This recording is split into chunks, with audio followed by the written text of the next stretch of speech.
some properties. We're gonna jump on Matrix and we're gonna go over. To be clear, we're gonna go over how to do comps. We're not gonna get into how to do a CMA. I know usually when we do comps, if it's for a listing, we do a CMA along with it, but that'll take too long. So we're just gonna just how do we look at comps? What is the step-by-step process that I go through? And we'll get into it. So let me share my screen. Dun, dun, dun. All right. So I got a few slides and I really wanted to just kind of go through some slides with you to just talk about some principles, some things to know, some things you might not realize. Because if I start going into it on Matrix, it'll probably be too much. So let's start by establishing like general guidelines of comparables, rules.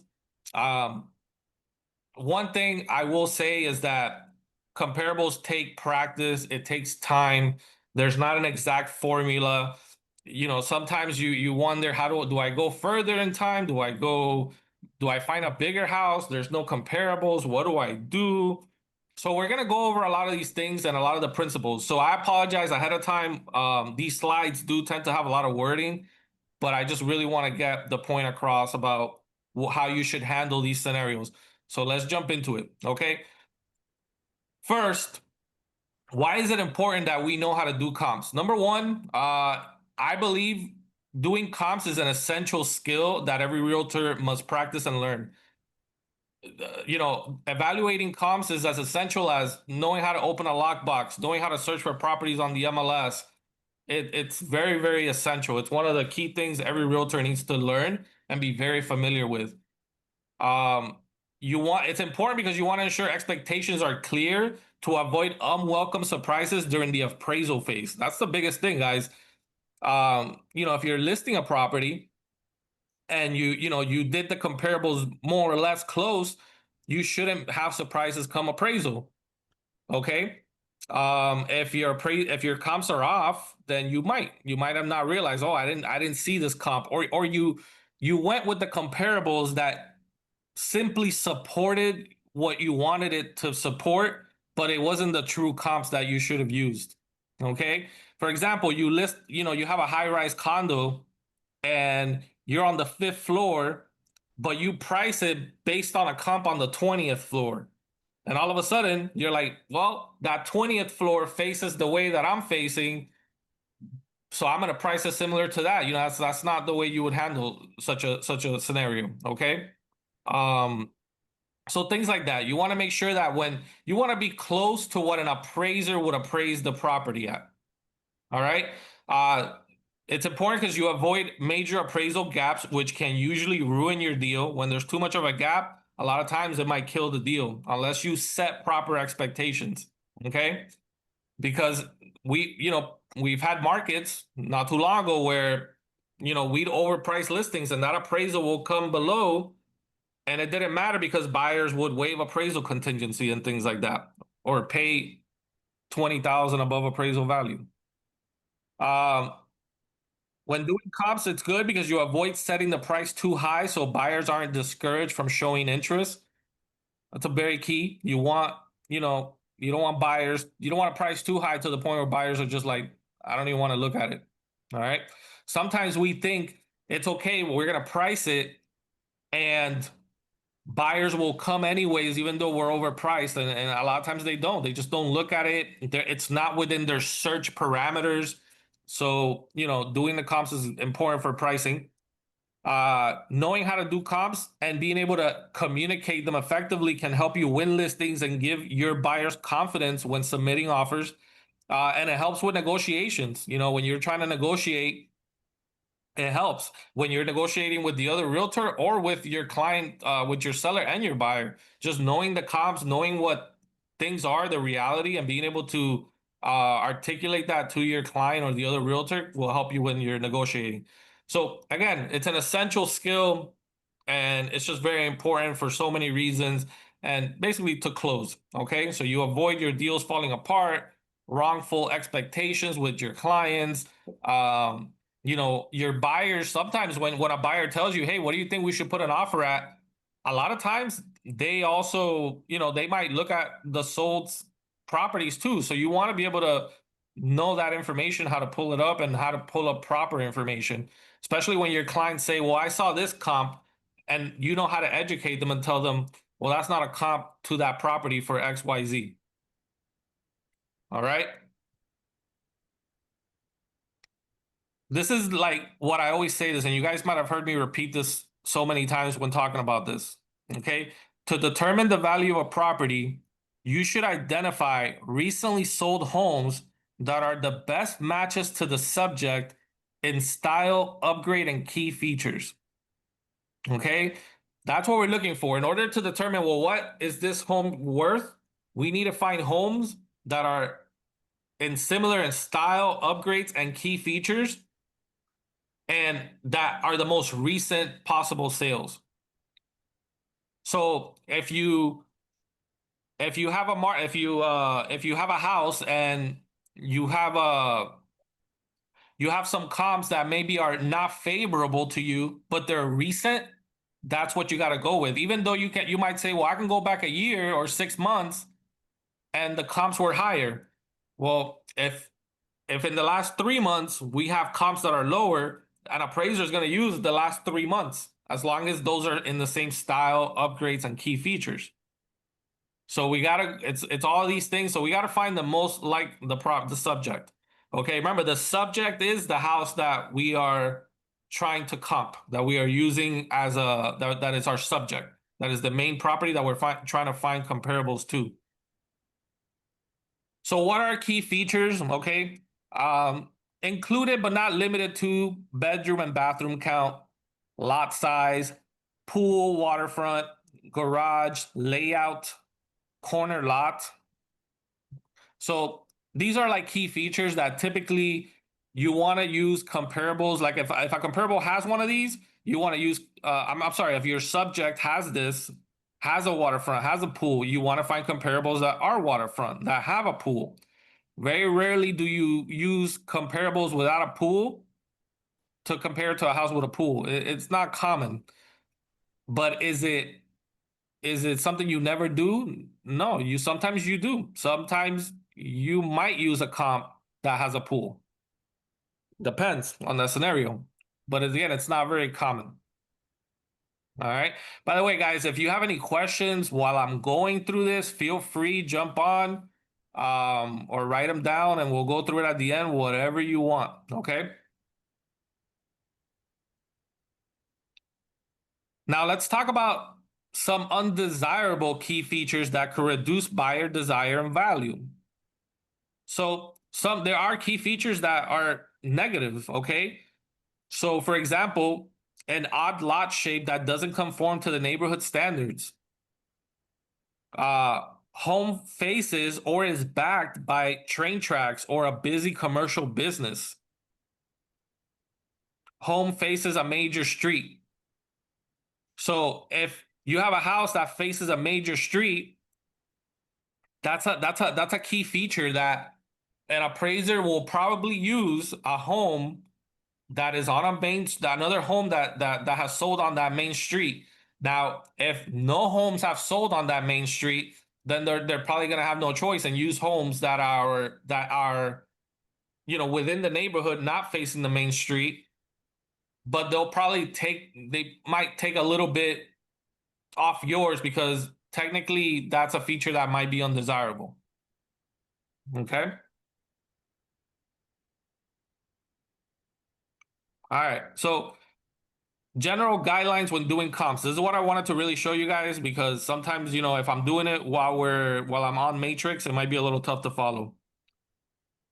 All right. Comparable homes must be in the same neighborhood. I know that sounds obvious, but it's obvious. I mean, it's not always. Look at the subdivision in the legal description to make sure you're in the same neighborhood. So sometimes, obviously, if you're in areas like Weston, West Miramar, Coral Springs, there's so many gated communities where it's obvious what community you're in. But in areas like Miami Gardens, parts of Miramar, Hialeah, you might not realize that even though you didn't pass a major intersection, you might be in a different subdivision. So, and when we go on Matrix, you're going to see some of that. All right. But you want to make sure you're in the same subdivision. Typically, you want to find comps that when you read the legal description, it has the same community name. All right. You should not go beyond major streets, highways, city boundaries, outside neighborhoods to find comparables, except in rare scenarios. There are some rare scenarios where you might go to the other side of a highway, you know, usually when there's not enough data. That's how these appraisers start. If you can wrap your head around that, that when you're doing comps, it's like, okay, I gotta find the data. And typically you're trying to find at least it's good to have 2 to 3 comparables, but sometimes you might only have one comparable. And sometimes that's all you got. But let's say you got 0 comparables, then and you know, you go back in time, there hasn't been any sales. All right, well, I got no choice. I might have to go to the other side of the highway. The houses there hopefully are similar in style, key features. Hopefully on the other side of the highway, you're not dealing with completely different homes. Because if you are, then that doesn't make any sense to do that. Okay, so you got to kind of follow what makes sense. This is important if you didn't know this. This third point here, comparable properties should be within 20 to 25% smaller or larger of the living area square footage of the subject. So for example, for a 1,500 square foot home, you should use comparables between 1,200 and 1,800 square feet of living area. So you should use properties that are a little smaller, a little higher. So for example, when trying to find comparables for a 1,500 square foot home,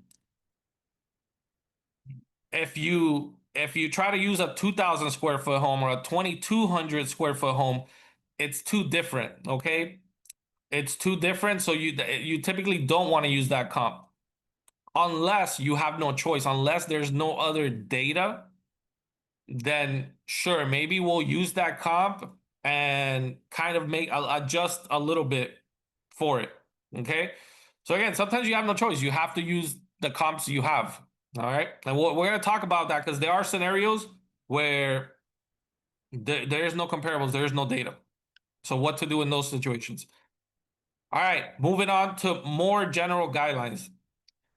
All right. So you should look at the last 6 months of sales. However, if there is high sales activity in the neighborhood and you can find 1 to 3 strong comps in the last 3 months, then it's not necessary to go back 6 months. So you just got to go because the appraiser is going to go with the most recent sales. Okay. So if you can find 1, 2, 3 comps in the last 3 months, then you don't got to go back 6 months. Forget what happened 6 months ago. We got a lot of sales activity in this neighborhood. We're going what is the most recent data available. If there's not enough sales in the last 6 months, then you go back a year. If there's not enough sales data in the last year, then you can go back as much time as you need to find data or expand the area. So you might ask you, well, what if there's no comps within a year? So you go back even more time. Okay. Depending on the scenario, it may be best to expand the search area before going back more than a year. So typically, it's very rare that I go back 2 years or a year and a half. I usually start expanding before going back before a year. But in some unique scenarios, I'll go back 2 years. Now, this is very important. The last point here at the bottom of the slide. If your comps are older than a year, you need to adjust for the increase or decrease percentage in market value in similar neighborhoods.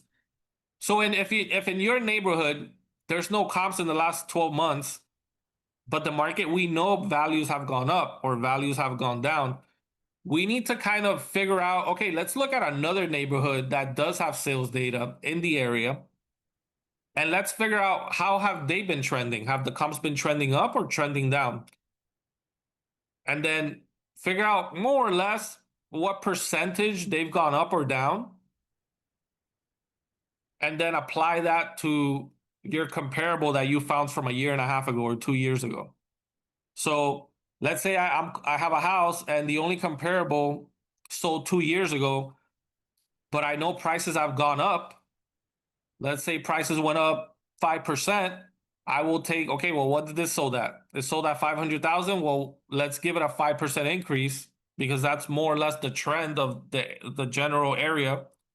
And I would increase and I would try to go with, hey, my comp is, about my subject should be about 5% higher than what this comp sold 2 years ago because home prices have gone up about 5% generally in the whole area as a whole.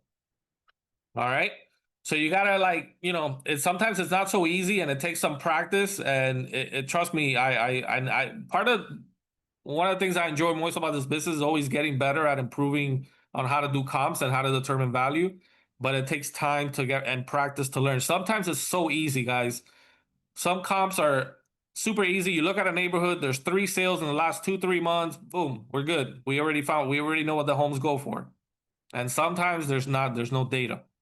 So that's when we gotta research and take our time. And sometimes, you might be in it for 15 minutes, 20 minutes, an hour, trying to really figure out how to manage the value. All right, a few more guidelines, okay? These are important. Typically, you don't use a pool or a waterfront home to compare to homes that don't have those features. Even if they're really close by, you typically try to avoid that. There could be exceptions, but you have to really know what a pool or a water frontage is worth in the neighborhood. For example, okay, and this example is very important. This applies to not just waterfront, but it could apply to garages, it could apply to single story versus 2 story, it could apply to pools. All right. For example, in some neighborhoods, waterfront can be 100,000 plus difference in value, while in other neighborhoods, it may be a 25,000 plus in value. Or in some scenarios, water frontage doesn't make a difference in the sales price. There are neighborhoods where it doesn't matter if you're waterfront or not. Like the homes go for the same. You see homes that are not waterfront that are similar that sell for more than the homes that are waterfront. So there are neighborhoods where it doesn't make a difference if you're on the lake. Maybe the lake is not impressive. Maybe the lake is not a selling point in that neighborhood. Maybe sometimes you have huge lakes. Sometimes there are small lakes, little ponds. So it just depends. Okay. So whenever you are going to use a comparable that has a pool and your subject doesn't have a pool or the comparable is waterfront but your subject is not waterfront, you need to look at the history of how much typically what's the difference in price between homes that don't have a pool and the homes that do. Well, historically over the last year, 2, 3 years, what's been the difference? What's the average difference between the sales? But if you have enough data of homes that don't have waterfront or don't have pool that are like your subject property, then there's no point. Don't worry about using a comparable that has pool and waterfront because you already got 2 or 3 sales that don't have a pool or don't have the waterfront. Okay. All right, moving on. Use comps that are of similar bed and bath if enough data exists. Okay, so instead of extending the time frame or broadening the search radius, it's common practice to use a comparable property with one additional or one fewer bedroom or bathroom, provided most other key features remain similar. So you'll see that in an appraisal. You'll see that they use usually an appraisal uses 3 comparables. And let's say your house is a 3-2. You'll see that they used 2 of the houses were 3-2s, but then one house that they used was a 4-2. So that's okay. That's very common. And then they simply adjust down because obviously a 4 bedroom should be worth more. How much is a 4th bedroom? It varies per neighborhood.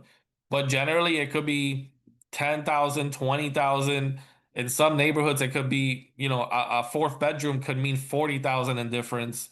It varies a lot, depending on the area and the desire and the scarcity of that 4 or 5 bedroom house in those areas. All right, more guidelines, guys. So this one's very important. I get this question all the time, so I wanted to add this slide. Oh, well, Victor, the house that I'm trying to sell or my client wants to buy, it's a 3-2, but on public records it's a 2-2. Or it's a 4-2, but on public records it's a 3-2. All right, so this is important to remember. You can use comps with beds and bathrooms and square footage that you should use what the house actually is. Okay? Even if it's higher than what shows on property records.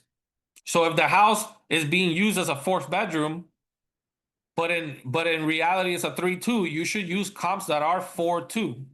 Don't use comps of what it legally is. So read what I put here in red. Unpermitted additions can be included in conventional FHA and VA appraisals if they meet the following. Okay, if they're finished in a manner consistent with the rest of the house, accessible from the main living area, equipped with proper AC, recognized by the market as legitimate square footage or living space.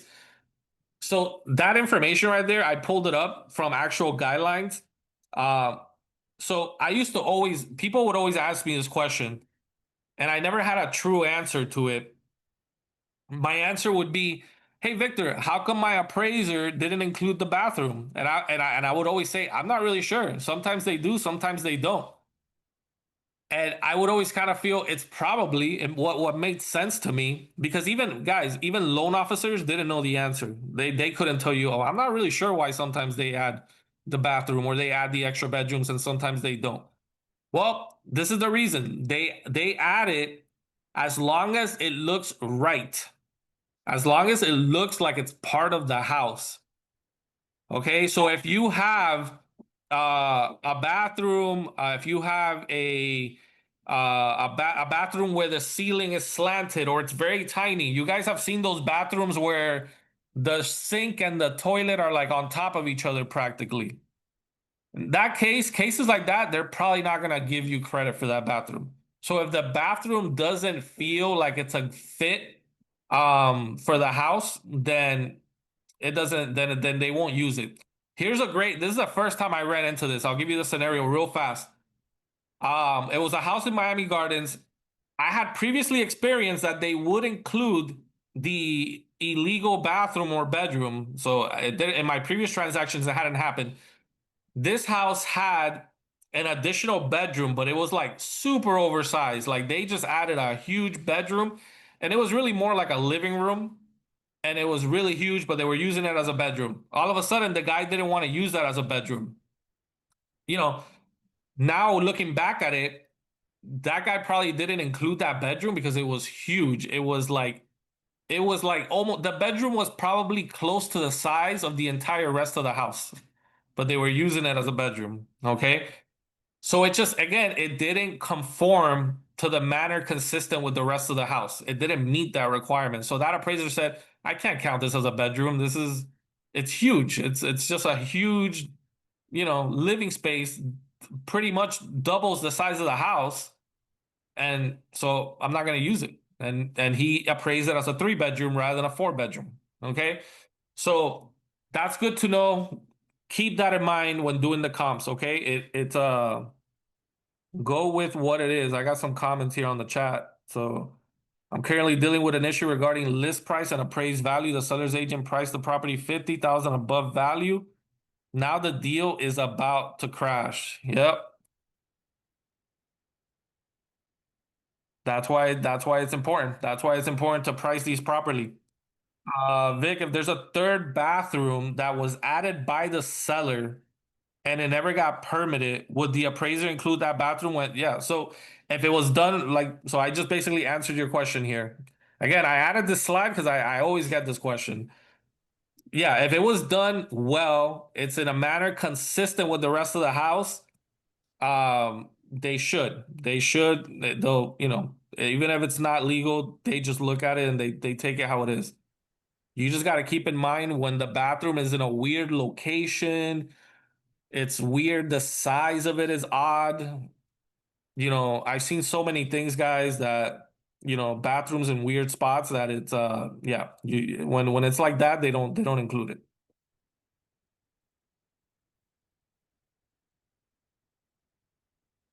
And one last thing, guys, I want to get into is the concept of weight. All right. The concept of weight. Now, weight, this is it's useful to understand this in scenarios where you might only have one reliable comp along with multiple comps that, while in the same neighborhood, have sold for lower and not as similar to your subject.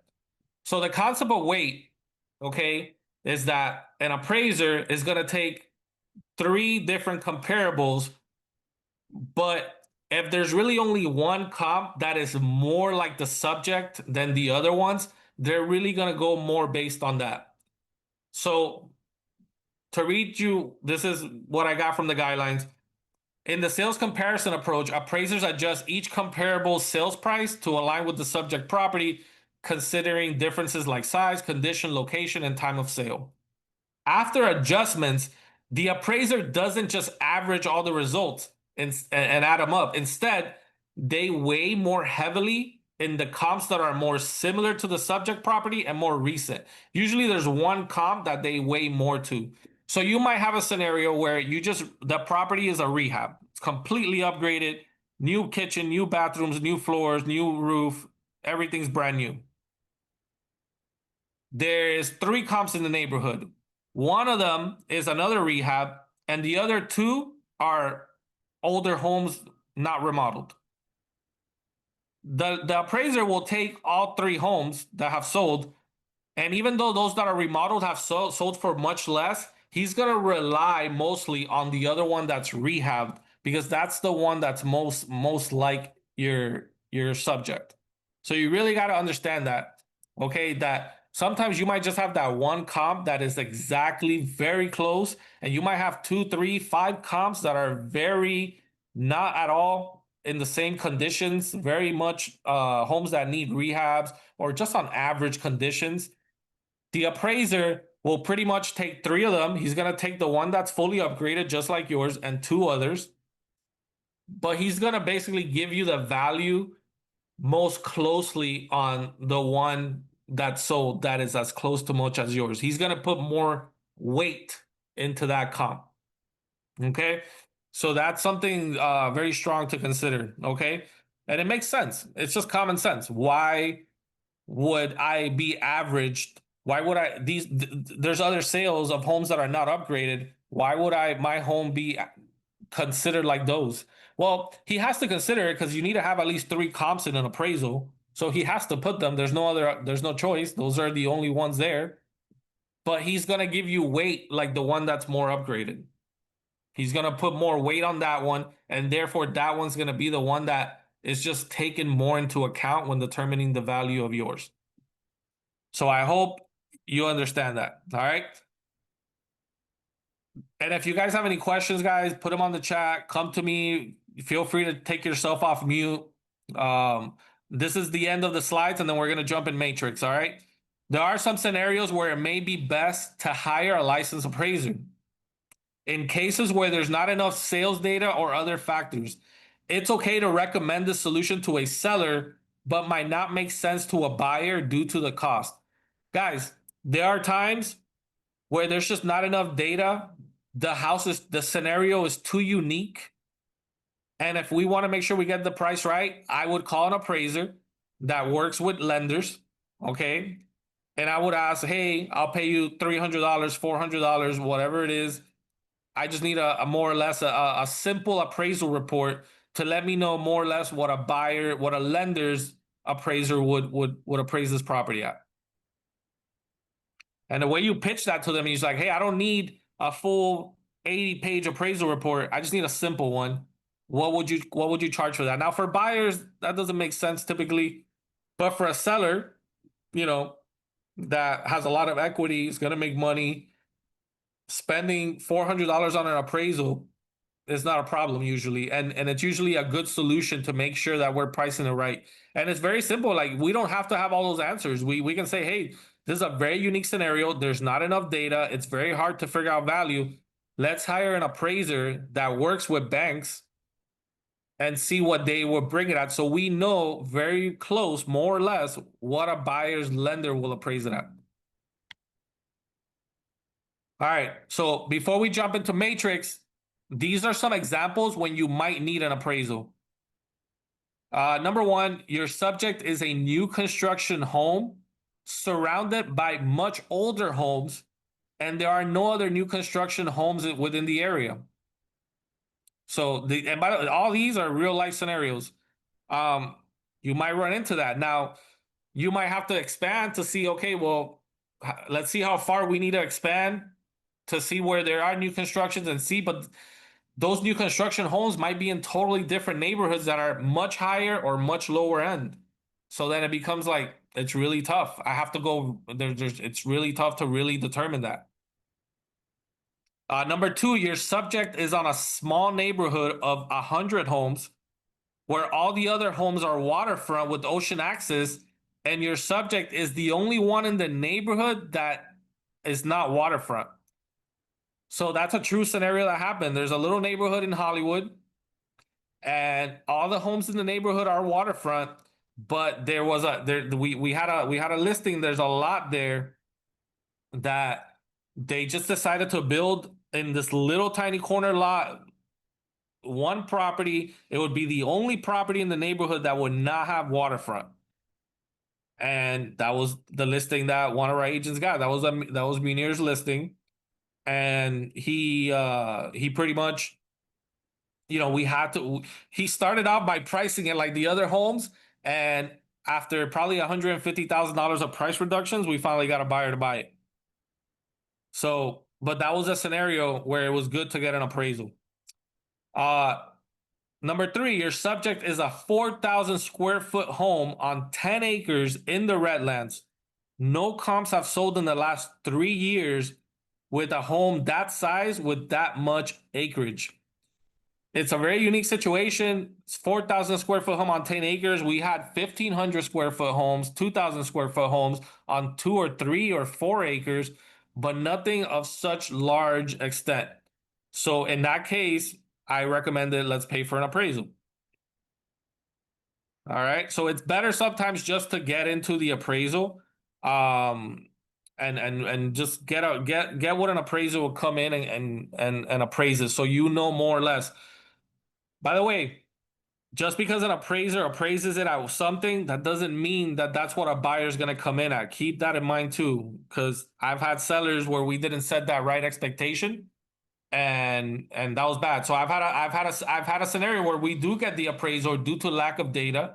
The appraiser says, "Hey, I think this home is worth $1.5 million." Okay, and we feel confident. We make, the appraiser says this is what a bank would appraise it at, but we couldn't find buyers to come in at 1.5. We ended up finding buyers at 1.1, 1.2.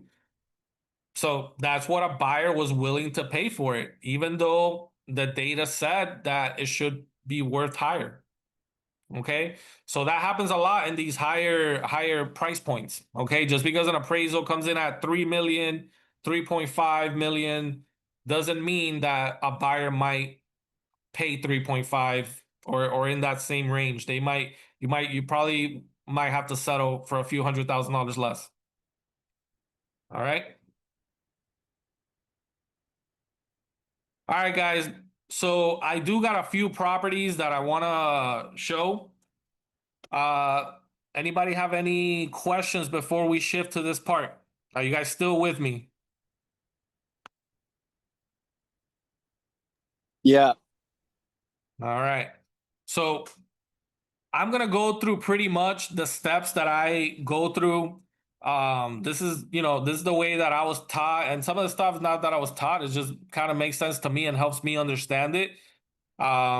There's a lot of ways to go about it, but I'm gonna use the general guidelines that I told you about. And those guidelines are not guidelines that I sort of came up with. That's how I was taught, and that's what appraisers go by. So, the whole 20%, 25% square footage, you typically want to stick around that. So, let's get into it. All right.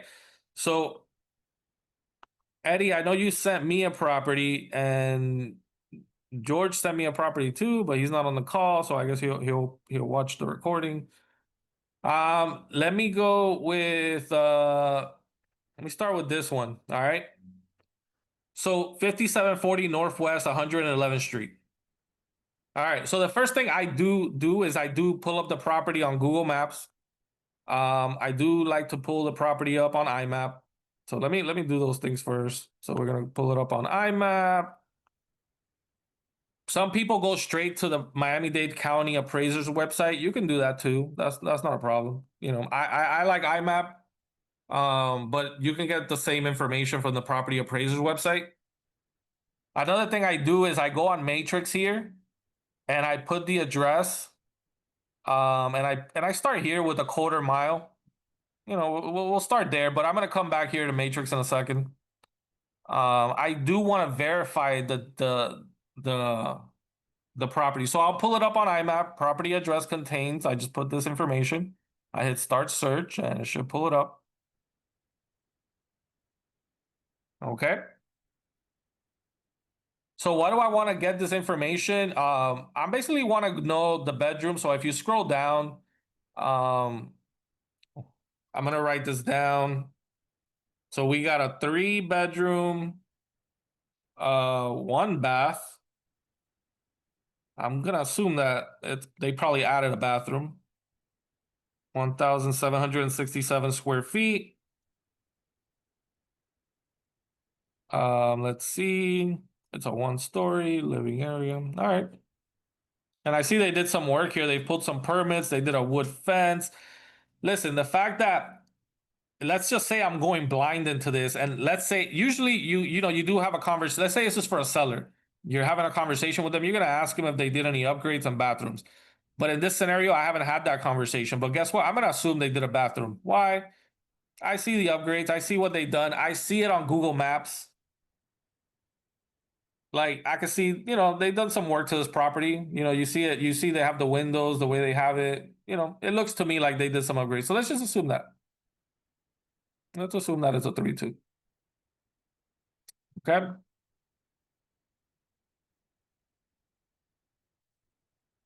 All right. So here's what I do is like I like to look at it on Google Maps, and I like to already know where am I going to pull my comps from. And I know you want to base it off the legal description, but you also want to know about Google Maps. Why? Because first of all, you see this road right here. I'm not sure what road this is. I think that's 67th. No, that's 27th. No, that's 57th. All right. So generally speaking, I'm not gonna go on the other side of 57th, even though you probably could, because some of these homes here are probably similar. But we're gonna start by staying here. So I'm gonna create a little boundary here, and I like to just look at it on Google Maps first. You can pull this up on Matrix too, but it's just a little thing I do. So I'm probably gonna stay right around here. Will I expand to go up here or down here? Maybe if I need to, or maybe more west. Okay. But I'm gonna start around here. So I'm gonna go to Matrix. I did here. I'm gonna start by looking for the exact thing. 3-bedroom, 2 baths. Okay. I'm gonna start by that. Living area. So we said it was 1767. So let me do some quick math. 20%. 1767 minus 360. All right, so we're gonna go, let's just say 1400 to, it doesn't have to be like an exact amount, but let's just go 2100 to 1400 to 2100. All right. I'm gonna You go. also use a zip code No, to narrow down the area. no. It could be, but generally speaking, I don't put the zip code. I'm gonna select single family in case there's townhomes or condos in the area. And that's pretty much it. I go with this. Did we have a pool? Do we know if there was a pool or water? Obviously, there's no waterfront. I can't tell. Hold on. Let me find comparable. It does have a pool. It does have a pool. So, and I know you can find comparables on IMAP, but I typically don't. I'll look at it. I'm not. I'll look at it, but I won't really go by that. Um, I'll just go on Matrix. I'll go on the MLS. Another rule, guys, another guideline, off-market properties, a lot of times the appraisers won't use them. So if it didn't sell on the MLS, very unlikely that an appraiser will use that comp. All right. I'm gonna go pool, yes, because that's a big feature. Like, and in that area, I'm pretty sure that that matters pretty good.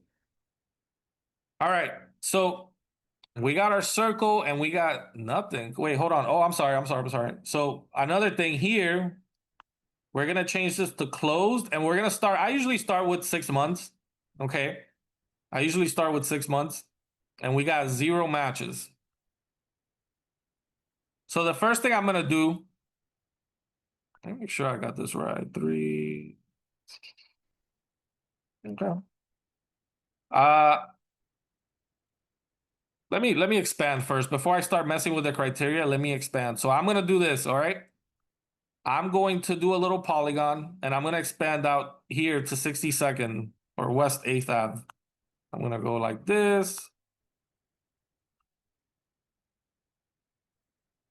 Okay. I'm probably catching some of those waterfront properties. It's still nothing.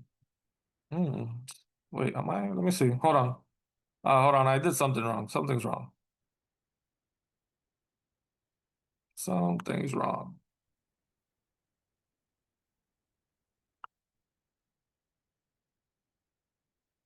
Is something wrong with my criteria here? Close, single family, pool, yes.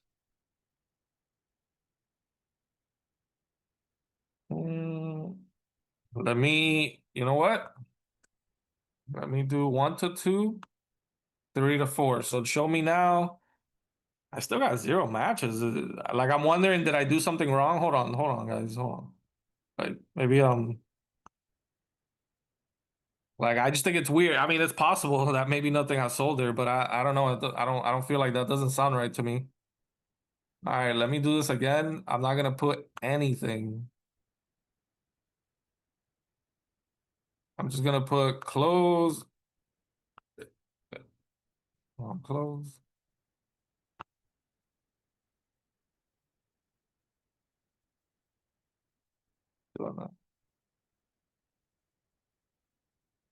Okay. So this thing always has to auto-populate. You got to play around with it sometimes. Yeah, see, I got 4 matches. When I don't do anything, when I don't put bedroom, bathroom, nothing, I got some matches. You know what I think it was? Probably the square footage. So in this case, I'm gonna do my polygon again. Forget about the bedroom, the square footage. I don't know, maybe that's what it was.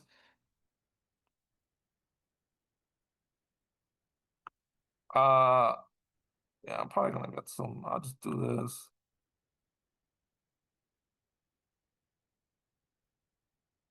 All right, see, I think it was probably the square footage. I'm gonna delete this. And then we know our comp is here, so being within here is what probably an appraiser is gonna do. It's very unlikely that an appraiser is gonna go on this side of the street, on that side of 57th Avenue. So you want, so right here, before even looking at these comps, I should have enough data. That's a lot of sales. I need to find 2 or 3 that are most like closest to my subject. All right, which is a 3-bedroom. Let's assume it's a 2-bath. I'm gonna assume that because they've done upgrades. And around 1,767 square feet. Okay. So I'm gonna look at my results. Here's another thing I'm looking at. My subdivision. All right. Palm Springs, you see, you want to stay around here. Palm Springs sub, Palm Springs. Now, sometimes you have different sections, the 5th and the 4th. It's okay, you know. Let's look at where our subject is. Our subject is on the 4th, so that adds a little bit of more. You know, if you can find good comps on the 4th, you know, you want to stick to that. So we got 1, 2, 3 on the 4th. 1, 2, 3, 4 on the 4th section. Maybe on, but it doesn't look like. See, it doesn't look like it matters that much. I mean, it seems like the 5th section is a little bit lower, but it doesn't matter. You see some stuff, it's sort of all over the place, so it doesn't matter. As long as you're, so here's what you don't want. Okay, watch this. Okay. Like if I go over here, let's say I go to that other side of that street. Now let's go to my results. Okay. And it's still now it's still Palm Springs, but you have this now we have these like AMD that so that tells me like that's like even though it's still Palm Springs, it's different. So it's different, but it's still similar. But why is it that we don't go? The reason we don't go is because we have enough data. We have enough data on this side. It's very unlikely that an appraiser is going to go to this side. Now, if we didn't have these sales here, then going on this side is not so bad because we know it's still sort of under the same large umbrella of Palm Springs. Um, but if there's enough data here, you need to find your comps within here. All right, so let's look at our results. Let's look. So I look at these closed sales, and I know mine's is a 3-2. So right away, I'm looking at number 6, number 7, and number 9. Oh, hold on. I'm sorry, guys. Did I add? Hold on. I need to add a pool because the pool is a big key. Wow. All right. Hold on. So if I add a pool, man, if I add a pool, I only got one and that's 7-10. But it's a 4-3. Very different. Very different. All right, so let me do this. Let me not worry if it has a pool or not. That's so weird. If I don't put anything, it gives me 9 results. That's okay. So out of all these 9, I only got one with a pool. But it's got an extra bathroom, but it's right on my square footage and it's at 710. So right away, guys, I look at these and I look at the 3 bedrooms, 3, 655, 650, 599. I'm thinking mine has to be above this 655. So the highest 3-bedroom sale is 655. But I got a pool. How much does a pool add? Well, it's hard to say because you have a 4-3 with no pool at 690 and a 4-3 with a pool at 710 and then a 4-3 with no pool at higher prices. So it's not always that a pool makes a big difference. And the square footage on these, it's all very similar, guys. These are all pretty similar. Lot sizes, all very similar. Okay, so now, before even looking at them, guys, I'm thinking I like mines with the pool. I like mines at 700. Maybe I like mines at the one that sold with a pool, but I know I'm gonna lose points because it's got that extra bedroom and bath. Okay, so how much is that extra bedroom and bath worth? Well, probably 20, maybe 25. So maybe we can go in at, you know, 700, 690 on a listing price. Because I can't match up to the 710. I can't match up to that. Yeah, I got a pool just like they do, but I can't match up to it. But I feel an appraiser will use that as a comp. He's gonna probably use that as a comp because it's the only one with a pool, but he's gonna take away some for the extra bedroom and bathroom that one has. How much, guys? I see it on appraisals. It varies. A bedroom, sometimes I see anywhere from 8,000 to 15,000. A bathroom, sometimes you see anywhere from 5,000 to 12,000. It really varies a lot. But I can't be here because I'm superior. I'm superior to this. I'm superior to this one. This one is a 4-3 with no pool. Maybe that one caught. Maybe that I feel like that's where I should be landing at. Okay, I should be landing somewhere around there. So let's look at. I would probably look at some of these just to see what they look like. again, these are all very similar in terms of living area square footage and lot size, which makes life easier too. You know, you don't have to worry about lot sizes and stuff. A lot of times when it's a different lot size, if it's very large, if it's like double the size, appraisers won't use that as a comp. So if this house has the pool, but has maybe a double lot, a lot of times an appraiser will not use it as a comp, even though it has a pool. So this house looks like in pretty fair conditions.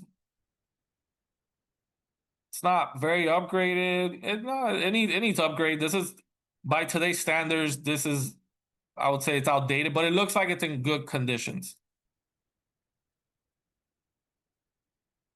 And I know, I don't know if mine's is upgraded that much or not, but without knowing that information, everything being average or similar, I would probably suggest a price of about probably like 700, maybe 699, 695. So this one sold at 690. It's not that upgraded. No, no, it's very outdated. Again, they cleaned it up, they probably painted, but it's very outdated. And that sold for 690, a 4.3. So this one kind of like evens out with ours because yeah, you got the extra bedroom and bathroom, but I have the pool. Okay. And I know pools cost a lot of money right now. I mean, to make a pool pretty much costs $100,000 to install a pool nowadays. So you know, having a pool probably does add more value, but it's about what buyers value too. You know, buyers might value that extra bedroom. You have people that they need that fourth bedroom, they need that second or third bathroom. And this is a 3-1, which is what legally ours is, but I again I don't believe they kept it as a 3-1. And it sold for 655. So if ours is a 3-2, it's superior to this. So I cannot be. You gotta also do this, guys, by process of elimination. Like you see this and you're like, well, I gotta be above this one. I should be. You know, mine's is better. Mine's has a pool and an extra bathroom. Maybe a few, 50 square feet less is not a big difference. It's not a significant difference to put that into account. So all in all, guys, on this property, I would feel pretty confident. I have to see it. Now, when I see it and you tell me it's fully remodeled, brand new roof, brand new floors, kitchen, bathrooms, the pool is outstanding. You tell me, man, you got the little tiki hut, you got the out yard, you got the backyard kitchen, you got all these features. All of a sudden I'm like, well, I gotta, instead of going from 690, feeling like that 690, 700 range, I might say, hey, maybe this deserves a premium. Maybe we need to go higher and go, 730 to 750, somewhere around that range. Because look, 745, and I'm gonna assume this is probably fully upgraded. Yeah, this is just a more modern upgrade. It's what buyers are looking for in this area. Oh, that's very unusual. It's like a closet with a see-through. What is that? Huh, never seen that. It's like a see-through door. I guess you'd want to look into your closet. Yeah, it's not common. But again, this is a more modern, and this is why this house has a premium on it. It's a 4.3. Now we got another 4.3 that sold at 690, but look at how it looks. It's not as upgraded. So homes that are very upgraded, more modern, and have a lot of features that buyers desire should sell higher. Now, are they going to sell? Now, if mine has all the upgrades, should it be above these? No, probably not. It shouldn't be. If anything, it should probably be like around this range, maybe seven. Maybe instead of being in this, it elevates it to being more with these up here. So maybe I can try to list it at like a 739 or a 745 or something like that. I wouldn't want to go beyond 750, and I wouldn't recommend that. If the seller's happy at a 730, 740, I would stick with that. Does this make sense, guys? And this is what I would go. So if I had to do a CMA, okay, if I had to do a CMA, I would probably pick out, not knowing what the property is going for, what it looks like necessarily. I would probably go with these. Maybe throw this one. I'd probably pick these as the comps. If I know it's very, I would avoid using this 5-bedroom at all. It's just, you know, you're already 2-bedroom difference. So I would use these comps on my CMA. You could probably take one of these off. You probably take, there's no point. They're pretty much 650, 655, same thing. Actually, I would, if I know it's a 3-2, I would take this one and I would use this one because this is a 3-2. You don't want to show up there with a 3-1. Okay. So I would probably show up with these comps. And then I would say, hey, I know these are all way beyond ours, but guess what? We have the pool. The pool is the selling point that's bringing us above that. Okay. Now, more than likely, what an appraiser is gonna do in this scenario is use this comp, the only one that has a pool. Use this one at 710. Okay. And then maybe use some of the other ones. Or, okay, or we can do this. Okay. We can try to expand. So what do I mean by that? We can say, okay, let's add a pool. So pool, yes, I go to one match, but we're gonna expand a little bit. Let's see if we just extend this a little bit, we can find another pool house. Oh, there we go. We found one, not too far. And before I even look at it, I'm hoping that it's like at that high 600s, low 7s. Let's see, 685. So where we go? We're at that high 600s. Maybe we stretch it, see if we find another one. That's it. I feel like this is probably the max. And we found the low one at 600. But I'm gonna assume that this has to be, in my opinion, outdated. But let's look. Maybe I'm wrong. Yep, it's outdated. The kitchen is probably from that looks to me like those late 90s kitchens. Looks like they probably did that. Maybe they did that bathroom in the late 2008, 2009. Yeah, so why this low 600? It's not updated. This one at 685. This one is upgraded. So I would probably do this. So look, I extended because I wanted to find, we could probably squeeze out this little corner over here. See if we find something there.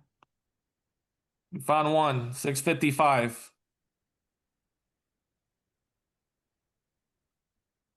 655, no pictures, very hard to make a distinction on that. All right, guys. So all square footage is where it should be. Lot size where it should be. We got one a little bit bigger here, but it's not a huge difference. We got 655, 685, 710. So where did I say we should be? 690, 700, unless we have extensive upgrades and very, very highly desirable features, like all done. The backyard is all done. Everything is amazing. But even this one at 710.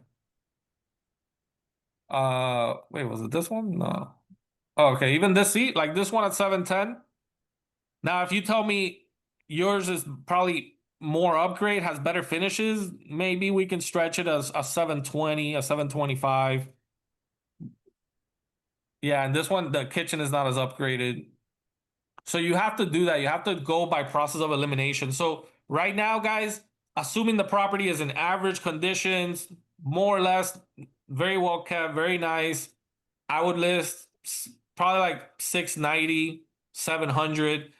If you tell me you got upgraded kitchen, upgraded bathrooms, all within, very recent years, you got those kitchens that people like these days, the quartz counter, the white cabinets or the gray cabinets, or newer outdoor kitchens, pavers, paved driveway. If you tell me you got all that, then I would probably push this to like 725, 730. Um, and that's where I feel it would land. Yeah, the appraiser should probably use some of these. When that appraiser comes, I'm gonna show him these comps, and I'm gonna weigh heavily, and I'm gonna give him a list of all the features that we have. Okay, and I might try to pull maybe a comp without a pool that is beneficial to me, that has a lot of those upgraded features without a pool, and show him what that sold for. But that's what I think price should be. Let me stop here, guys. What are your thoughts? What do you think? Are you following me? Do you understand kind of how we got there? Do you agree? Do you disagree? What do you think? I agree. I appreciate it. Yeah, sounds good.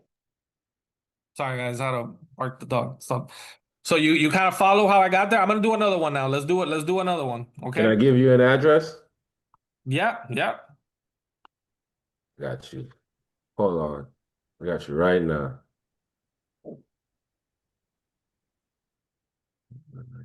It's gonna be 4490 Hold on, hold on. Southwest 19th Street.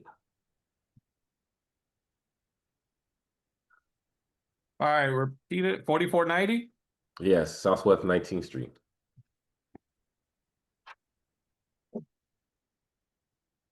All right. So I'm gonna pull it up there. I'm gonna pull it up on IMAP. This is the property that I'm dealing with right now. All right, cool. So don't tell me the details. I wanna. Sorry, guys. Sorry.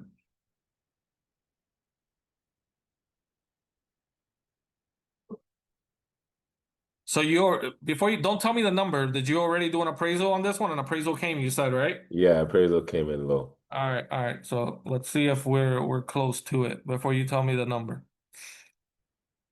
All right, so I just like to write these details down. So we got a 4-bed, 3-bath, 1,800 square feet. You always try to go by the living area, by the way. When it comes to, you don't go by the total square footage and all those things. You typically want to go by the living area. Seems like they've done some work here too. All right, cool. You see something? So we got a garage, no pool.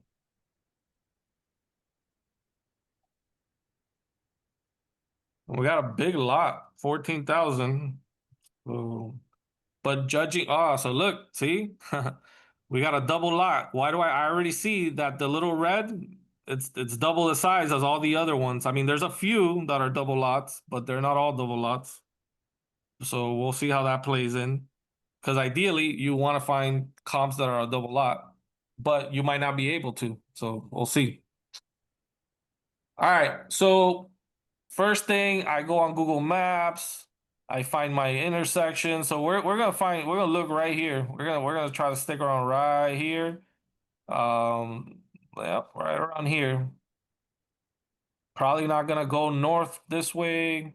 We're gonna see if we find what we're looking for right in this little area. Maybe this little area possibly, but we're gonna stick to right around here. All right, so I'm gonna go on Matrix. I'm gonna search. I could do that on Matrix, but I don't know why. I just like to do it on Google Maps. All right. I'm gonna go back 6 months. We got 6 matches. So before we even put anything, but let me just get my map area. Let me get my map straight. I mean, we got a lot right within here. So I'm just gonna do like right here. By the way, if we know this neighborhood and we know that, like, I don't know, like if you happen to know that this area is different than this area, you know, you could always make those adjustments. But before I do that, I'm gonna hit results.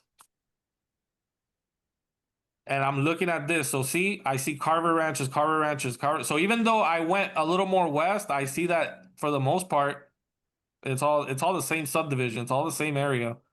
Um, square footage, they do vary. Yeah, square footage, they vary. So we're gonna definitely let's find stuff that's more like ours. Um, let's look at these lot sizes. I'm gonna assume, yep, that's probably maybe ours. Oh man, so we don't have a lot of comps.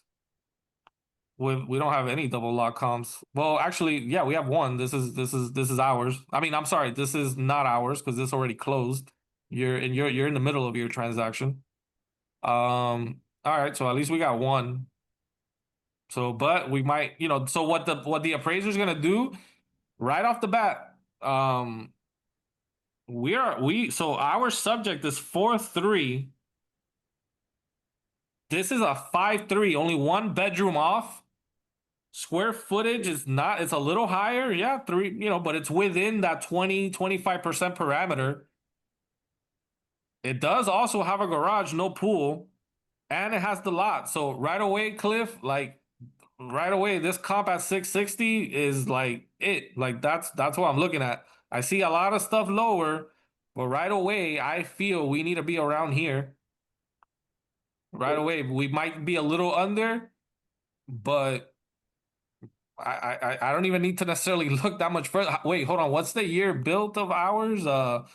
Ours is newer, so actually, we might even be, that depending on features and other things, we should be right around there. We should be right around there. Hold on. Let's see. There's some other ones, but the biggest feature here that I feel is that look at these. A lot of these don't have garages. Okay, but the fact that this one has the garage and the same similar lot size and only and still within the percentage of living area, I feel like this should be our main comp, and they're probably gonna deduct a little something for the square footage and the extra bedroom. How much? Maybe 20,000, maybe 30,000. So before I even look at these, I feel like we're at it because I'm seeing all of these. No garage, small lot. No garage, small lot. No garage, small lot. That's what I'm seeing. So I feel like I already found my main comp that should hold the most weight. I feel like I see it here. Let's look at the pictures real quick. Okay, wait, because this looks like a rehab.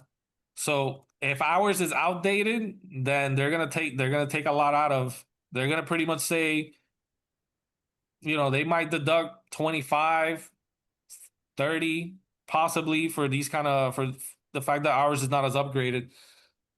All right, so but if I had to say, Cliff, is the subject upgraded or not upgraded? It's not upgraded. So I'm gonna say your appraisal probably came back around low sixes. Nope. Talk to me. What did it come back at? It came out. It came back at 515,000. What? Oh, no, that doesn't sound right. It came I'm back, so posting he it in the brought. chat. Wow. I mean, how bad was it? It's not. Okay, It's not hold on. It's on the horrible. MLS, right? Is it on the It's MLS? on the MLS. They got it listed for 575. All right.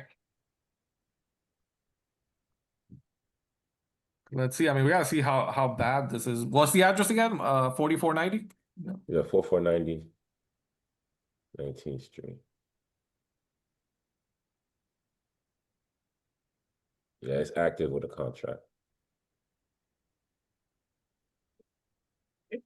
So at that point, how do you go about trying to challenge that appraisal? Like whoever did it, Why You is gotta there no issue a pictures? Tidewater notice. Is there no pictures because the house is really bad inside?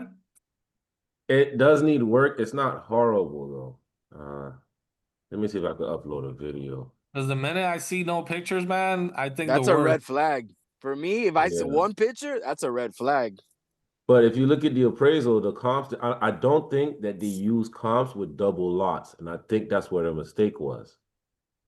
I They gotta should. double check. They should. That's a that in my opinion, that's a big feature. I That is put a the big. So appraisal report in the if he chat. didn't use that comp, what I wish I knew what that he used comps that are maybe newer, like homes sold in the 90s, but there's not necessarily a whole lot. I put the appraisal report on the chat for you if you want to look at it. Oh, let's look at it. All right, so this is good. This is good. Let's see what he used. Give me a second.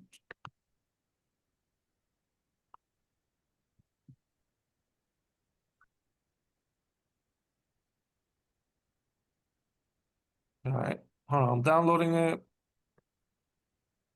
Hey Vic, and how much more value does a double lot give? I mean, like, is there a percentage A to that, lot. or It might be like close to 70 to 100K, I Well, think. look at this property. The only one that's double lot sold for the highest. I mean, you have other 5 bedrooms in the 600s or between that 5 and 600, and you have the double lot selling at 660.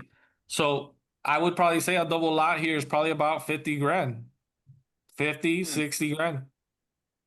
That's what based on what I see here. But hold on. Let me look to see what comps he used. Let me just pull this appraiser up.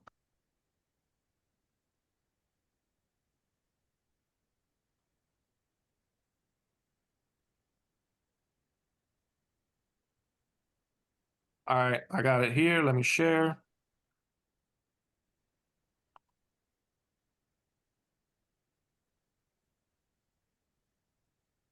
All right, so these are the comps that he used. You see here, he used the comp at 510, 510, and 500. He used That 485 is hurting you too. I don't know if it was a double lot. I think that's the big difference. You got like 4 Yeah, properties yeah. on there at 560. Like Mhm. he used homes that were no double lots. I just don't know why he used these. So let's explore. Let's this is exactly what I would do. I would look because remember we can dispute these and sometimes we do win those disputes.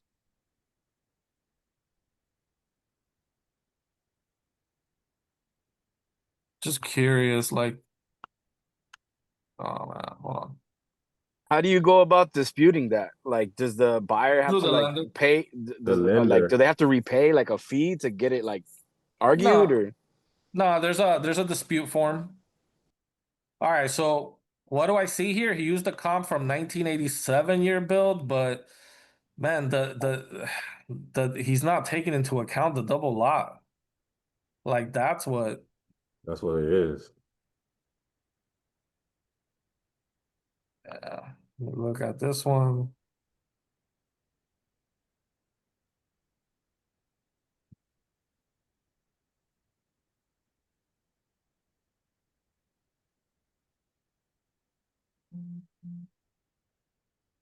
He used a 2013 comp.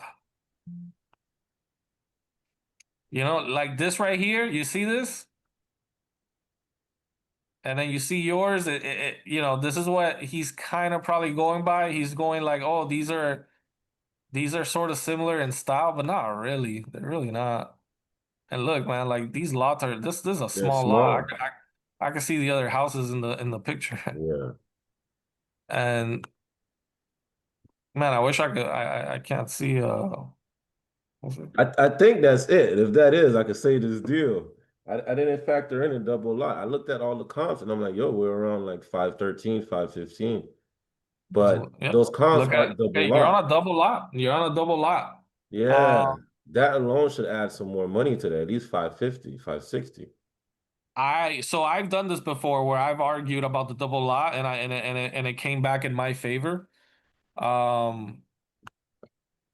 I do want to see his adjustments. Yeah, I don't see. Am I seeing a? Yeah, he's valuing the double lot at $7,000. You see right here, site. Mm-hmm. The site 14, and then he's adding 7,000 because they have bigger lots. So And the extra lot is and 7,000. so, huh? The extra lot just adds $7,000 in value. Yeah, and I just don't I disagree with that based on what I'm seeing. Let me do something real fast. Let me go back a year and pray Now, do that you have we. to give the example of that house that has a double lot that sold for that much though? There's only one. Yeah. Mm, And it has upgrades. And how long ago was that? yeah, there's another one a year going back a year. There's another double lot, but it doesn't help us because it's sold at 430, so that doesn't help us. But I get why he maybe doesn't want it. He's figuring I can't use this one because it's a rehab. Look at this home. Like I get it. And it's a one-off. It's the only one I that's sold do that high. get it, but uh, I feel like that double lot should add more. Let me see if I squeeze, if I go down here, if we can find another double lot somewhere. Because when you appraise the dispute, you can't just say, "Oh, it's a double lot." No, you have to it's like going to court. You gotta prepare your case. Yeah. Hit him with facts. Yeah, Show him. Oh man, nah. We only got 2 sales of double lots, but I just don't. I don't see how. Man, I really thought you were gonna be in the upper in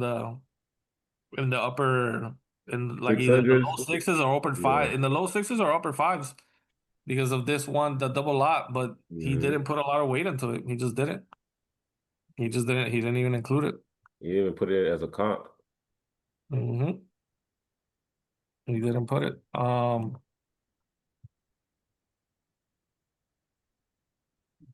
he only valued the So he extra used a lot space at five. By the way, just so you $7,000. guys know, like sometimes look at these appraisals. He used a 5-3, 3-2, 3-2. So another way that you can add is if you can find some 5-3s that help your cause, you could also include that. Let me see what this also. That's a 3-2. Yeah, this is one of the comps he used is the 3-2. Yeah, man. And you're the subject being needing a lot of work or needing some work, it hurts. But going back here, so yours is a 4-3, right? So let's look for 4-3s.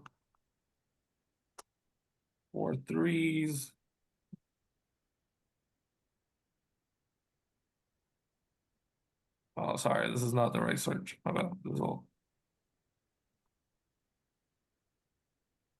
Sorry, so let's look for 4-3s. That's it. Garage Increase space selection. between what was it, 1,400 and 2,200.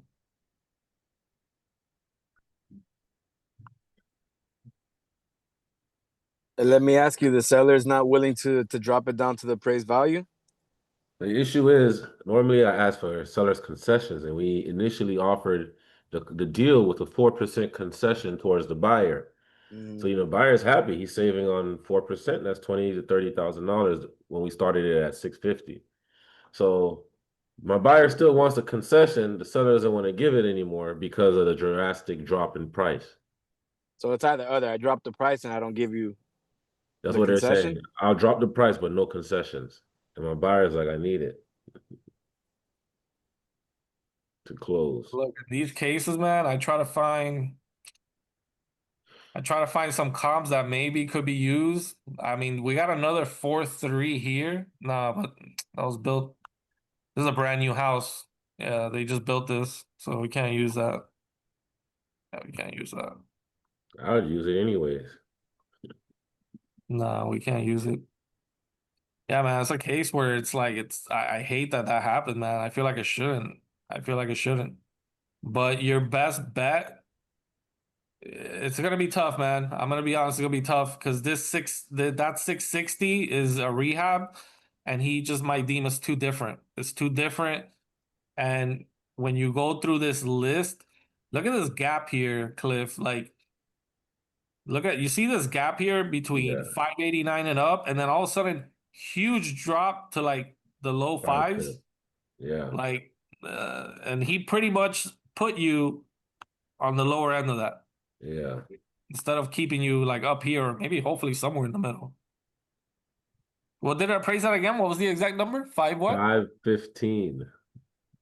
Yeah. Oh, I gotta save this deal. Yeah, he put you down here. The best thing you can do, man, is like just argue that more should be given for the double lot. And you have that one comp. There's another comp at that double lot, but it doesn't help because it's sold for a lot lower. So that less, don't yeah. think about that. I would speak to the lender, be like, hey, I really want to, I really don't feel they put enough into Wait. account the double On the lot. double lot, yeah. I Because want $7,000 for a lot is ridiculous. You don't pay $7,000 for a plot of land anywhere. You know what I'm saying? I think that's too low. I think it should have been more. Yeah. Well, I'm gonna challenge that today because I gotta make some type of move. So I'm trying to do that now. It should have been more. It should have been more. Yeah, just try to have that conversation with the lender, man. Yeah. Just for sure. Try to see if you can work something out. Hey, where's the restroom? Let me jump on Remind. What does Remind do? It's like another IMAP, but it does better. It works a little better.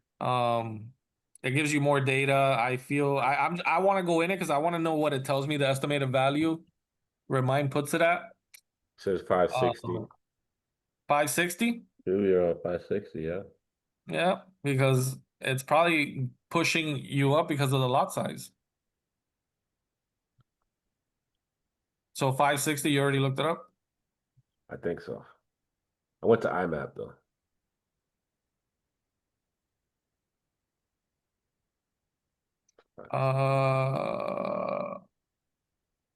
Equity 417. You gotta Does go it a tell little you bit lower. lower? I think so. All the way down, there should be like a big Value. thing that's value. There you go. Yeah, even Remind is 605. Look at that. 604. 604. Yeah. Like, big difference, man. Even Remind, like, it doesn't know the property conditions. It doesn't know, but that's a big difference from, and Remind, and it's like Zillow. It's not accurate. It's not always 100%, but it's usually, in the ballpark. This thing is off by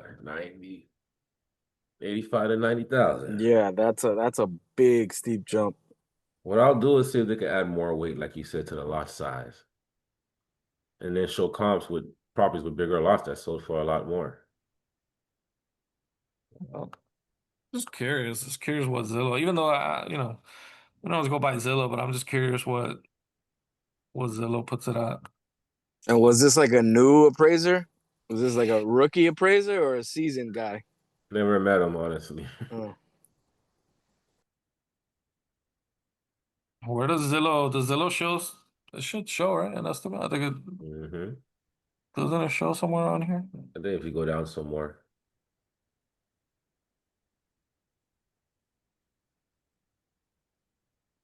Is estimate not available? Yeah, not available. Yeah, but like Remind having you at 604 just tells me that like, like being 100,000 less, that's not something very common that you see. Remind typically has you, maybe 20,000, 30,000 off, but not 70, 80,000 like that. So I would try the double lot, man. That's what the listing agent was probably thinking. The listing agent was probably thinking the double lot too. What do they say? They say there's houses that sold for 660. I told them I couldn't find any, That the upgraded one, the rehabbed one. Yeah, they factor in a double lot. Listen, if you can dispute it and get it to be, maybe raise it to 540, 550. It'll help, but you need to talk to your lender. Hey, I need to dispute this. What's the best way? You know, I really feel this way. How do I dispute it? And if we can probably at least raise it, it might not go to the asking price, but maybe they bring it up to 530, 540, 550. That could help a lot. Now, the one that sold for 560 is significantly bigger, though. I mean, 660 is significantly bigger. It's 2100 interior and 2700 to 2800 exterior, where mine is 1800 inside to 2100 is outside. So for Oh, standard, usually appraisers go between 20 to 25%. So with it, you're within that standard. Okay. That's not considered a significant large. From 1863 to 2100 living area, that's not that much. Okay. So you're good. You're still within the standards of what typically you should be. Because let's 1863 times 20%, that's 372 square feet. So if you add 372 to 1863, you should be looking at comps that are within 2,235 square feet, more or less. So you're good. It meets that. It's within that criteria. So I know in our eyes it's almost 400 square feet bigger, but for appraisal purposes and valuing, it's still considered similar. I see what you're saying. All right. Yep. All right. I know Eddie, we're gonna do one last one. I know Eddie sent me one, so let's take a look. I already had it pulled it up. 3628 Dunes Vista Drive. So right away, I'm kind of looking here and I see, okay, so we're like on a golf course community. I already see that. You see these roofs here, they're different. So like I'm not gonna probably look at these. Probably just gonna look at comps within right here. And I already knowing how this works. I already see that we're gonna be limited. I'm gonna look along the golf course to see if there's anything else like it. Okay, there's a little pocket over here. Maybe we can pull some comps from here. Yeah. Maybe we'll see. Because there might be other little pockets along the golf course like this. Like, see, there's a little pocket, but they might be bigger too. These might look a little bigger. Are you sharing your screen? Oh, my bad. I thought I was sharing. Sorry.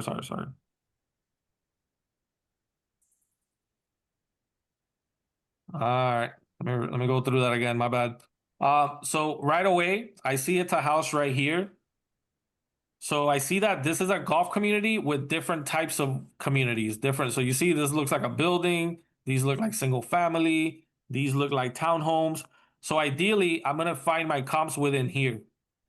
But this is a small area, so I need to look to see if there's other little pockets of single family homes similar within the golf community. So I see this one over here that could work.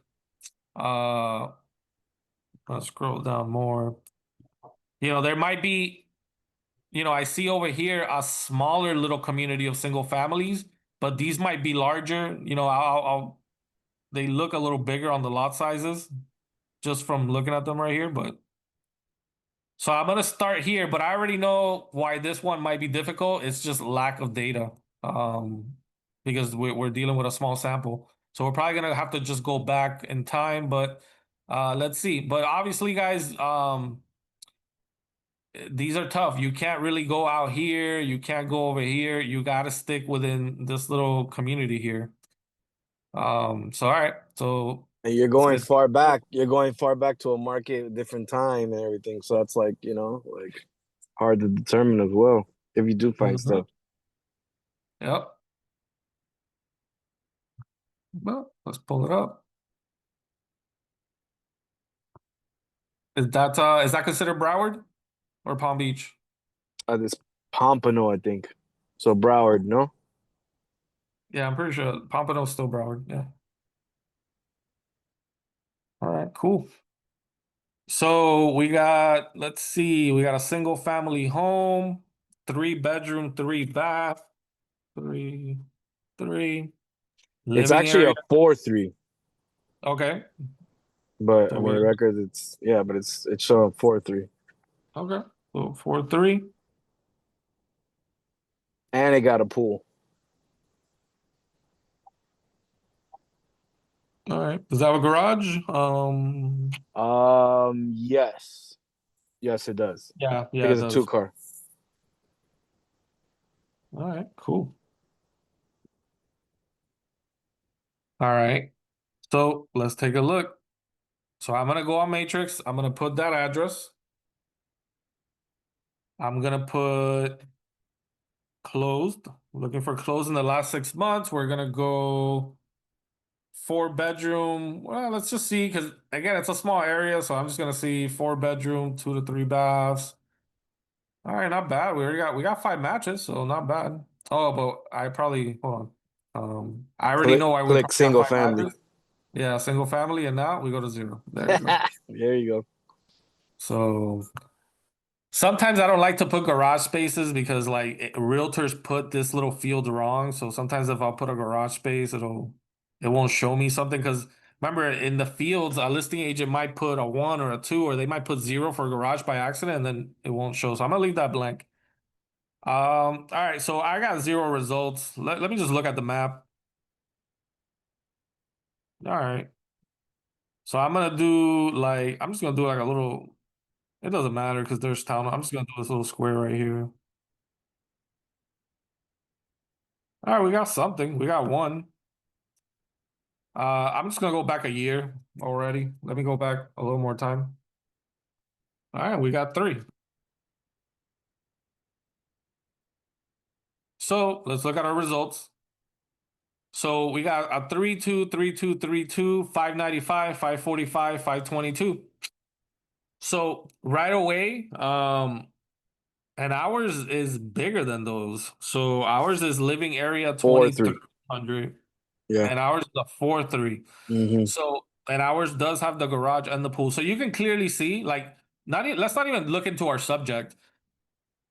The reason this one sold at 595 and everything else below is basically the pool in the garage. The pool in the garage, yes, major feature, especially the pool, that, and not to mention it's a little bigger, but that pool made it so that, hey, we're at 595. These two, they probably vary in styles, maybe some updates, and they were similar, so they sold close. But then you have this big jump to 595, and I'm willing to bet it might be also for upgrades and things, but it's probably also for the pool. So we have a pool, so we know, like, if the subject had no pool, Eddie, I'd be thinking, okay, well, we're probably gonna be around here. We're probably gonna be around this 545. But since we have a pool right away, I'm like, okay, well, we're up here. We got to be thinking like we're at this level right here. All right. Right. So let's look now. So okay, I look at, so this is like the cookie cutter community. I'm assuming a lot of these homes look very similar. Correct.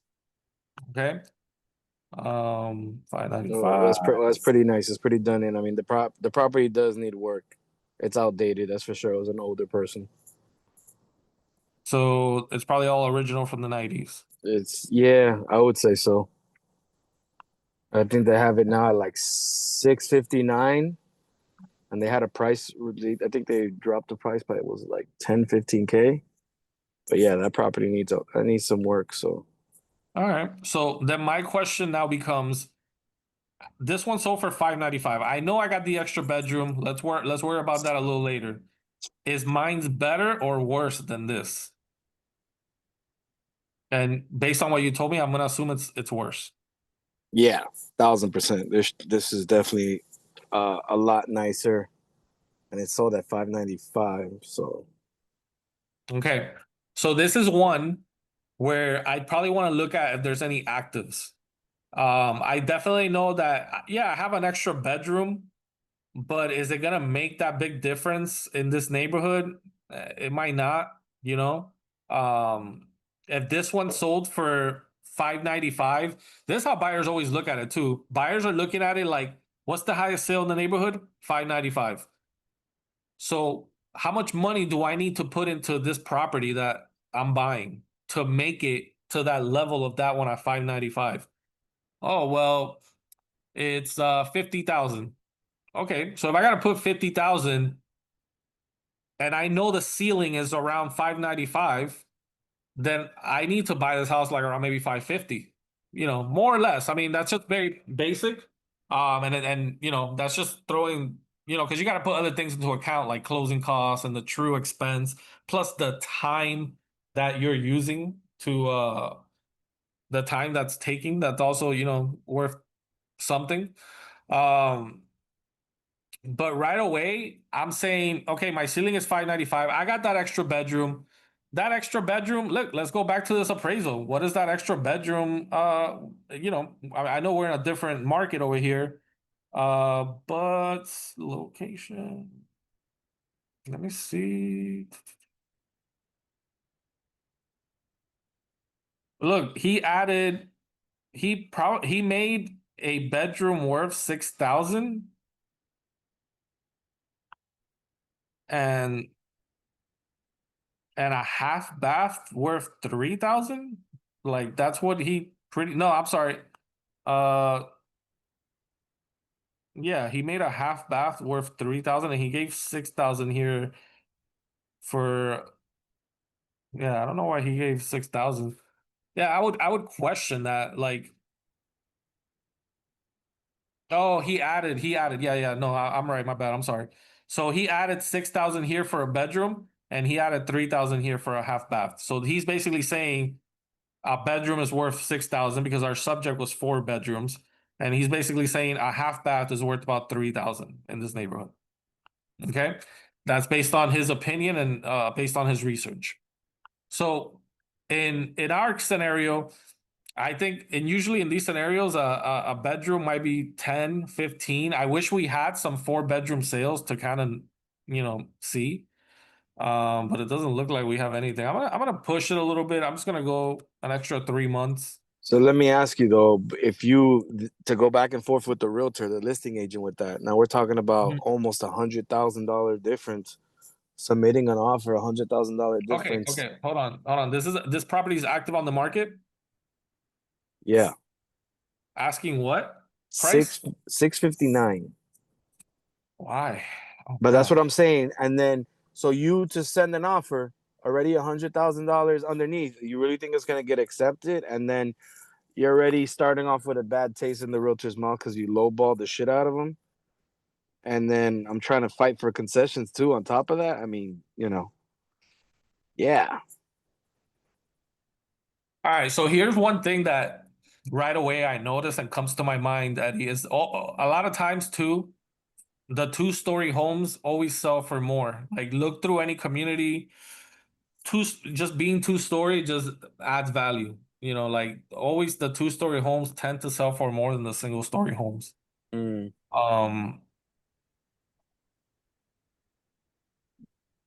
So I thought that I didn't realize some were 2-story, some were single-story because all the comps were single-story. I think this being 2-story, I sort of kind of see why it's not as upgraded, but typically the 2-stories go for more. I wanna go back a little bit more, because How long has it been on the market? Been a while, I think. 90 days, What was the original days. listing price? What was it 669? 669. Yeah, and they dropped it 10 grand, that's it. So Mm-hmm. I'm gonna go back. Look, here you go. So all of a sudden we go back 2 years and we see a very high sale at 745. And what's the difference between that high sale and the other ones? 2-story. I'm telling you that it works that way in some of these neighborhoods like this. The 2-stories go for higher. that's Watch, I'm gonna crazy. do all these are gonna be single story. They're Yeah. all gotta be single story. Yep. So and by the way, hold on. And that's going for 745. But the 2-stories, 2383. Huh. I'm surprised he didn't. I might have listed it higher, knowing the last 2-story sale was for this much. but he actually priced it. If he would have, if this was underpriced, he would have. It would have been already on the market. Let me see the pictures of this. It's all right. It's okay. It's not bad. It's good. It's good. It's a lot better condition than the other one. Tell you that. But this doesn't look so bad in the pictures. I mean, maybe in person it doesn't look. I mean, this pool looks a little outdated. Yeah, That's no, it's that yeah, that's very outdated. People don't like that.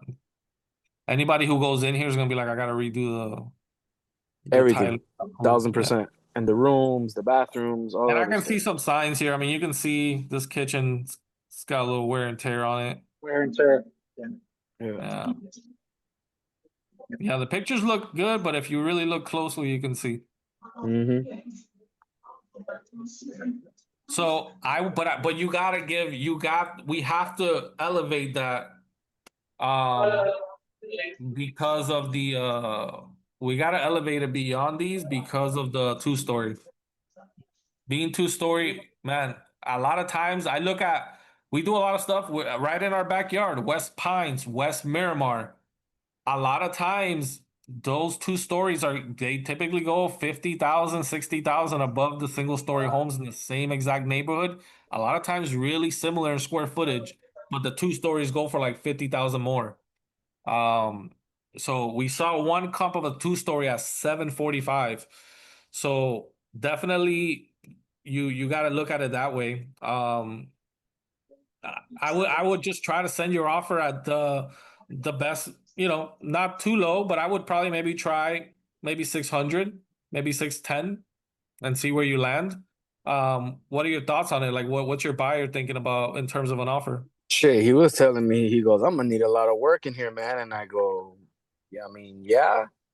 So I go, also, you want to get your offer accepted and then try to negotiate, I was like, you don't want to just like leave him with a bad taste right from the beginning. Like I said, am I going to get you under contract at a decent price and then fight for a concession?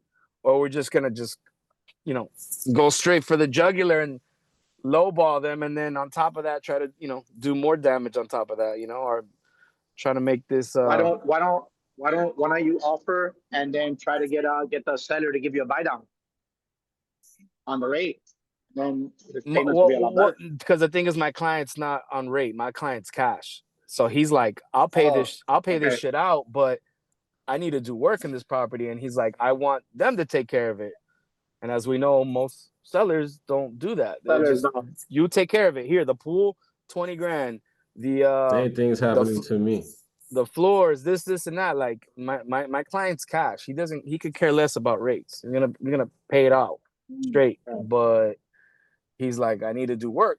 I was like, well, and how long is the work gonna take? I'm like, well, I mean, the property's livable. I mean, so. And it's just one of those tricky situations, how to maneuver with it. So, Well, remember the last 2-story that sold for 745.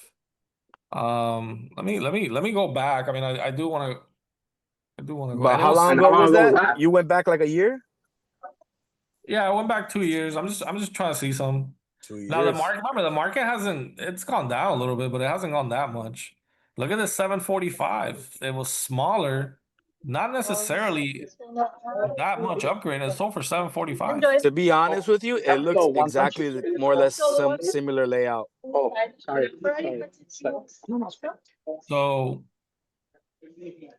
So yeah, I would. I mean, we have a comp here in the 700s. So we know that if you hold on, let me mute. We gotta mute somebody. Oh, anyway, we know that if that maybe not 745 because the market has gone down a little bit, but it's definitely hasn't gone down that much. It could definitely be worth in the high 600s for sure. So then you got to calculate how much work do I need, and then how much work. I mean, like just because the house is listed at what was it, 660? What was it, 650? 659. 659. Okay, just because we don't have to use 659 as the amount of money that he needs to get to. Meaning, If it needs $50,000 worth of work, okay, that 610. doesn't mean I need to get it at 609. You know, you Mm. can get it at 625, put 40 grand, 50 grand, and all of a sudden it's worth low seven, 715, something like that. Mhm. I'd be curious to see where Remind puts the value on that home too. I'd be very That curious. I don't recall looking at that one on Remind. I'd be curious. But that was the last 2-story sale, and it was smaller than this, and it sold in the 700s. But it looks more upgraded or Yeah, taken care of. and I know that your buyers probably doesn't care about that. He's just trying to get the best deal possible right now. Is he looking to live in it? Yeah. Yeah.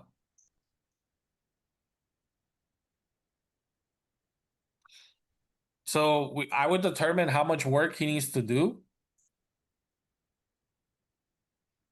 Is it 29? What, 28? I would determine how much work he needs to do and work yourself backwards to what the offer needs to be. So obviously, seller's not going to do the work, but you just need to get it in the sense of a price reduction. I said the same thing. I said like throw them like 6, see if they bite, and then once it's under contract, just try to get the inspection report and try to press for more and have more ammunition to press why, whatever Yeah, to but it's squeeze out. risky because that doesn't always guarantee. Like if that's the strategy, that you're not always guaranteed that's gonna work. And then you gotta be. I'm okay with that strategy as long as, like, okay, if it doesn't work, we'll evaluate and we'll discuss about moving forward. But if that's like a make or break thing, then I'd rather negotiate that up front and save my client $500. Well, I told my client, I go, this is the situation. We can go this route or that route. We go right off the beginning, taking things into consideration. But also, there's a couple things that you might not see where we went in and we looked up at one of the ducts and it looked like it might have mold.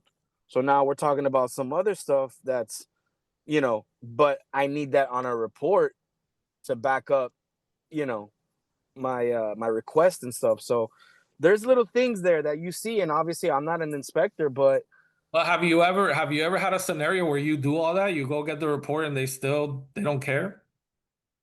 I mean, I don't got no wood to knock on, but I mean, for the most part, like You've been able to pull it off. I've been able to pull off and say, listen, All right. one way or another, you need to, to make this happen, you need to give something, you need to drop something, you need to, and I've gotten it to, shit, All right, good. you listen, So- I told my client, I go, we could, if you really like this house at the end of the day, like, bro, I love the house, but get me as best as you can. Okay, you really love this house?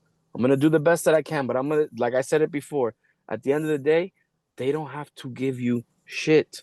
As is. You're buying the property as is. Yeah, it's not always going to work out that you get that, because I'm just saying I've had clients go with that strategy. Oh, we're just going to put the offer. We're going to ask for 20,000 in inspection, and if they don't give it to us, we'll back out. And it's like, okay, I mean, if you want to try that, but that doesn't always work. That doesn't always work. I've been on the seller side where I know that that's what they're gonna do. So I tell them, hey, we're not gonna give you any credits. Like, don't even ask, because I know that's what you want to do. Don't, and they come back with, hey, so I know you said we're not gonna give you any credits, but we need $30,000. It's like, like I know that that's the strategy. Yeah. Yeah. So I mean, if your client question. really wants this home, I mean, he sees himself living there. This will make him happy. It's the only one. It's the only option in the area that he really wants to go for. Then you just gotta come up with with a medium. Come up with a compromise where he's happy. Is it necessarily that you remember the sellers? Maybe it doesn't make sense for the seller right now. I'm negotiating a deal where the seller's like, hey, I will not sell if I have to come out with money out of pocket.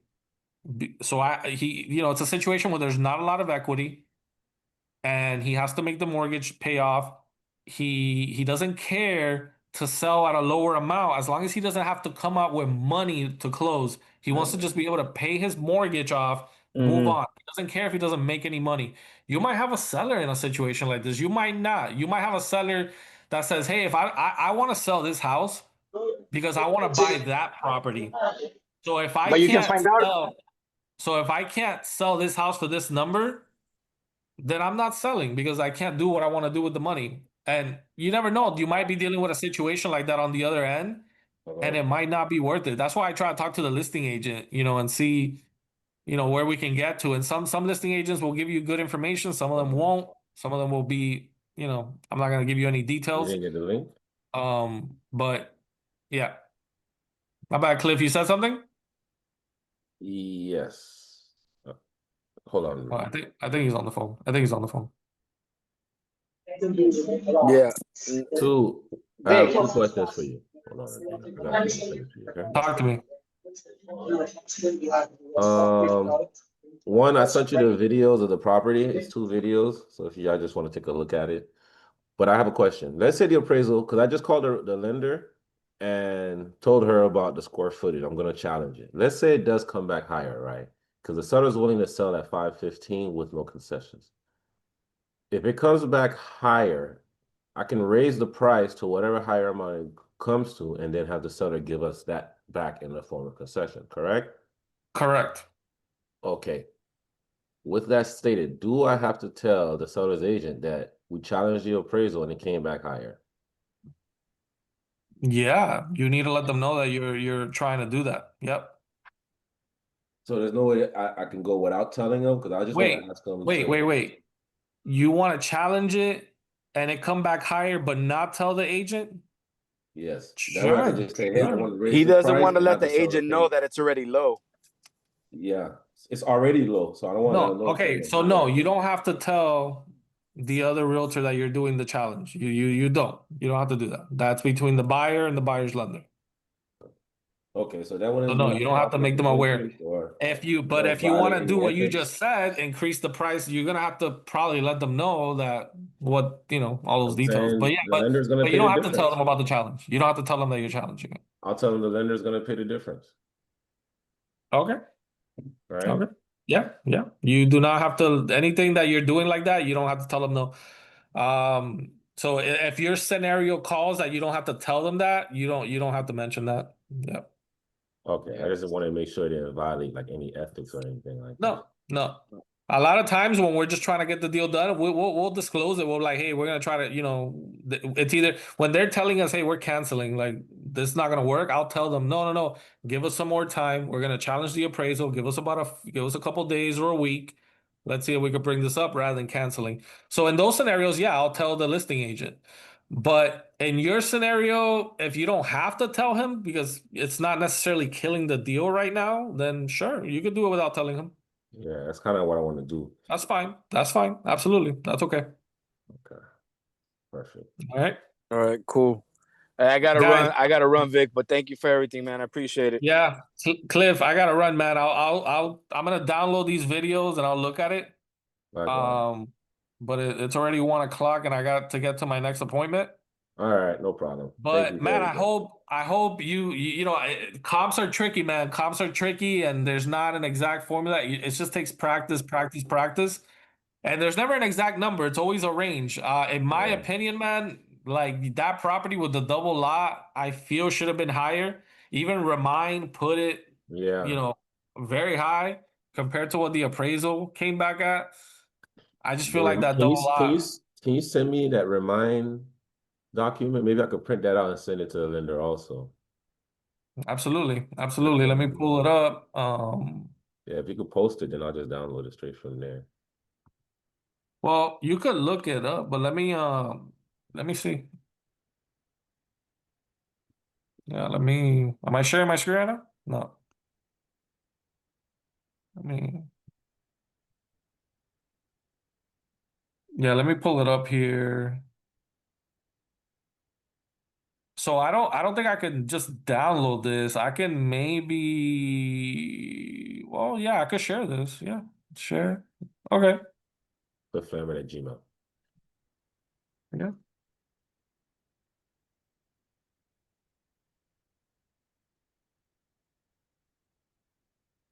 Thank you. I appreciate it. Well, You have a good day, Vic. All right, Cliff. Good luck with it, and call me if anything, man. Call me if you Yeah, need we any close help, any next week, guidance so at all. let's see. Let's hope, man. Let's hope. I mean, we know that they're willing to sell 515. No, so the seller's willing to drop it. So but you need the Yeah. concessions, right? Yeah, buyer can't budge. Ask for if the appraisal dispute doesn't work. Ask for see if they can get a gift. See if they can get something from somewhere. That's usually what we try to do in those cases. Okay. All right. Thank you. All right, Cliff. Take it easy, man. All right.